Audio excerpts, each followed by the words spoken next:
Sa June 28, Sunday, alas 10 ng umaga, ay sama-sama nating ipagdiwang ang ika-15 taon ng kabutihan at katapatan ng Diyos sa Day by Day Jesus Ministries Dasmariñas.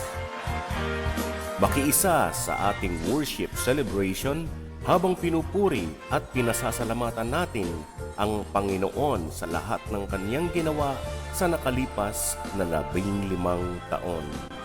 Pagkatapos ng worship celebration, magkakaroon ng masayang fellowship, mga palaro, salo-salong kainan, kwentuhan at iba pang mga gawain na magpapalalim ng ating samahan bilang isang pamilya kay Kristo. Magkakaroon din ng mga espesyal na presentasyon mula sa iba't ibang ministries bilang pagdiriwang at pasasalamat sa kabutihan ng Diyos. Halina at magpista kay Jesus.